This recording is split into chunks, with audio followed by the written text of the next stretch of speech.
Star challenge নিয়ে আজকে কিছু কথা বলবো। অনেকের ভালো লাগবে, অনেকের খারাপ লাগবে, জানি না কার কেমন লাগবে। যার ভালো লাগবে অবশ্যই একটা লাইক করো। স্টার, আসলে স্টারটা সবাই টাকা দিয়ে কেনে, তাই যার যাকে ভালো লাগে তাকে স্টারটা দেবে। এমন না যে তোমাকে সে 100টা স্টার দিচ্ছে বলে আমাকে দেবে, আমাকে সে 50টা স্টার দিচ্ছে বলে তোমাকে দেবে। হয়তো আমার তার কন্টেন্ট ভালো লাগে, আমি তার পাশে থাকি, ওই জন্য সে আমাকে ফুলের ভালোবাসা দেয়, বা তুমি ওর পাশে থাকো, তার সাথে থাকো, সে তোমাকে দেয়। তাই দেখে লাভ নেই সে আমাকে কত ভালোবাসা দিল বা তোমাকে কত ভালোবাসা দিল।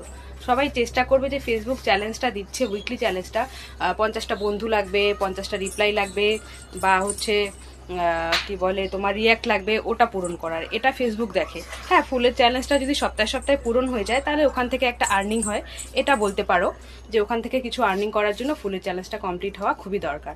কিন্তু ফুলের চ্যালেঞ্জটা না কমপ্লিট হলেও কোনো ব্যাপার না, আমার এটা মনে হয়। বাকি কার কি মনে হয় জানি না, কিন্তু যে সাপ্তাহিক যে চ্যালেঞ্জটা দেয় ফেসবুক, ওটা পূরণ করা আমার মনে হয় বেশি দরকার।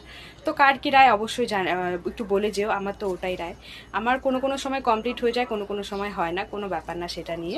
কিন্তু আমি ফেসবুক দেওয়া উইকলি চ্যালেঞ্জটাকে পূরণ করার খুব চেষ্টা করি। তো ভিডিওটা কেমন লাগলো অবশ্যই বলো, ভালো লাগলে অবশ্যই একটা লাইক করো।